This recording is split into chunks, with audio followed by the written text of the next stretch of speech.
Evening guys, Rich from Art Smart.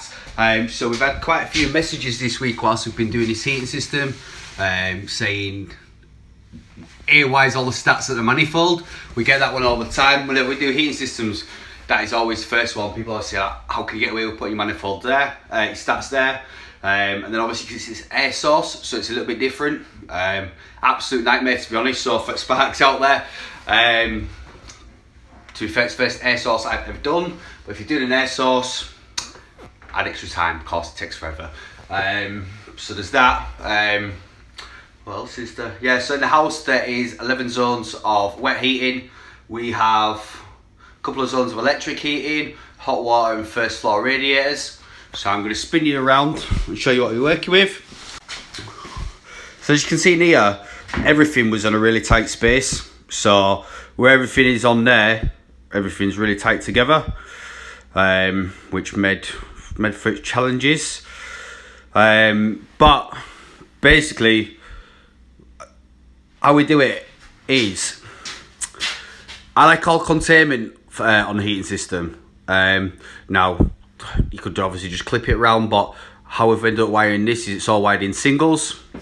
So everything on there is wired on singles, 2 whisker boxes, stuff it out to your boxes there. The stuff where it comes down here, we obviously Copex everything, just need a few more saddles on there. Links down into the immersions, the tank stats, everything is Copexed up. Just there, just for a bit more mechanical protection. We have, so here's one of the manifold pumps and valve, another pump and valve coming from this whisker box. So again, when it comes to the whisker box, manifold 1 and 2 pump and valve, isolate DB1/8 or the spare adjacent. All boxes are labelled up depending on where they are, what they're doing. Coming over to this side then, so that box there, just waiting a blank on it. So that is what goes over to our other manifold location, manifold 2. But then all these cables in here, obviously Waygod, everything's got idents on it. So like if we pulled that one out, that is that, and all corresponds back to the drawing. This here is a manifold controller, so a lot of you'll be familiar with those. Covers on that, is it? One screw. So this basically is what controls all these stats here. I'll just whip cover off. So usually in the traditional wet underfloor heating system, what you'd end up doing is you would wire 3 cores back to all your room stats, and then what you'd have in the top of here, one sec.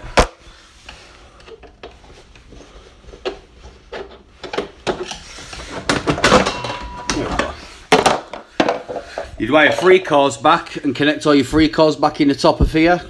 But because we've done this in singles, there's obviously lots of brown in there, not so much neutrals and stuff like you'd usually have loads of 3 cores. So, I mean, if you have a good understanding of electrics in general and an understanding of heating systems, and you've obviously got the luxury of using trunking, stuff like that. Well, I say luxury using trunking, but in a situation like this, I would always use trunking. What this gives you is the ability to use singles and just wire what you need, rather than wiring absolutely shitloads back through there. So that's kind of the bits and pieces going on there. Up here, that is just an immersion controller, contactor, and a couple of meters to fall in line with the government grants. So that's kind of all our stuff in there. Coming through onto this side is all our stats. So this is all the underfloor heating stats. Well, start down here. So we're starting kind of like our regulation, top of box height is where our isolators are. So we have white gas, heating controls, isolate all hot water and heating controls, buffer tank. That emergency hot water there is just a single 1-gang light switch, which is overriding the contactors. So in case of emergency, air source heat pump's not working, you've got electric backup. Buffer tank for the immersions, so they're controlled by the air source heat pumps, so those double pole switches stay on all the time. We've got cylinder immersion. Brendy, all right, buddy.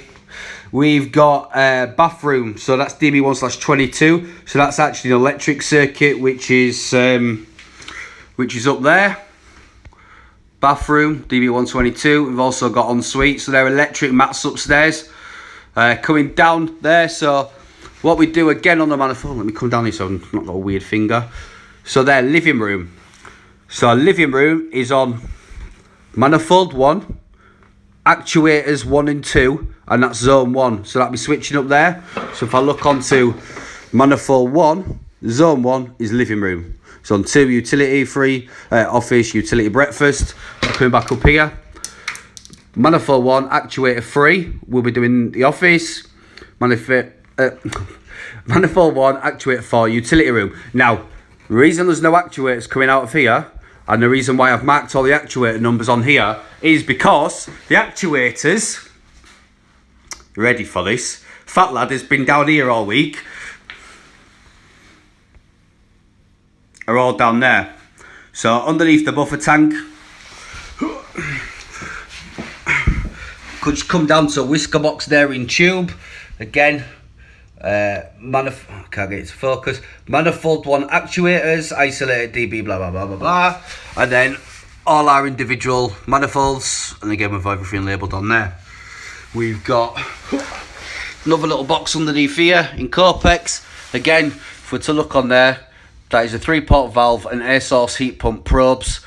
Isolated DB1 or at the spare adjacent. And then last but not least in this area, we've got a Keystone data port up there, which is going to the manifold controller. And then this is the air source heat pump controller. So this is where all the additional valves and controllers and supply and control of those contactors over there. So because we've got it all like this, everything is marked up, it's ferruled. So this is connector block X4 in there. So that's 2X4, 3X4, 4X4, blah, blah, blah. And then if I come onto this side here, we have all the outputs and sensors from the air source heat pump. Again, everything on there on terminal X2 is all labelled up. So yeah, quite a large domestic heating system this. I mean, this house is only 4-bed, so there is a lot going on. Needed to get some extra cables in for pump. But yeah, so that's kind of what's going on in there. Obviously, it says on manifold 2, so I'll show you manifold 2, but the other one that I want to talk to you about is this remote air probes. So that's the one we always get, is how do you get all your stats in here and why? Obviously, these days, everybody uses an app, or they use Alexa, or in our case, Control 4. So you don't want to see all them stats in your room. That's half of the reason of having a control system. So basically all those stats sit in here, and then what we do from there is wire a 4-core 1mm flex to the room, and we use a remote air probe. So in fact, this one here is there. So just hide them out the way, get those up in there.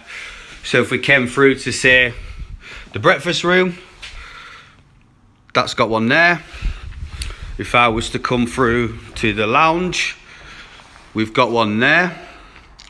And then how we do electric underfloor heating is there is a spur here for local isolation, and then in the back of there the temp probe is joint through and the mat is in there. There's the air probe for the first floor radiators, so that's up there. And then last but not least, back down here is manifold 2 location. So I also had quite a lot of DMs about this one, is why have you got a fan isolator there? Like everyone say, why you put a fan isolator next to the heating system? So the reason we put a fan isolator next to the heating system is, in a normal situation, you'd want to be isolating the switch return, so your boiler fire, you know, you don't want to let your orange off your valve. So that isolates your incoming live, your incoming neutral, which is your supply, and then also your switch return.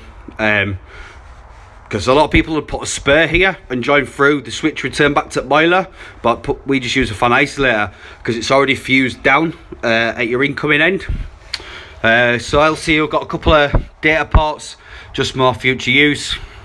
Stats, hall, lounge, kitchen, WC. So again, this one, kitchen, manifold 2, actuators 5 and 6, actuators 5, actuators 6. And then yeah, that's that heating system. So hopefully you've all learned a little bit there. This job is coming on absolute treat. We've just got going at temp board today. We've got Luden board, again DB1, main house power and distribution board, isolated electric meter. So we've just got all that in there. A couple of type AC RCBOs in here as well for these circuits with a lot of DC current on them. So that's that symbol there. So first floor sockets, got a lot of USB sockets, so we've got that on it. So that's that board there, almost done. Subboard here, that's for the lighting panel, which Alex has just been finishing up today. So they're all ready to go, ready for modules next week. And then what Drewski's been on with, he's been on with determination box for all the data. He's off ill today, so he's not had a chance to finish his speakers. But yeah, so that's almost there. Little Armor system in his lounge. I'll save job walkthrough for Monday. I'll do a walkthrough at job. It was just mainly to talk to you about the heating system. So that's it really. Now you're clued up on how I used to do heating systems. So yeah, have a good weekend all. Clocking off.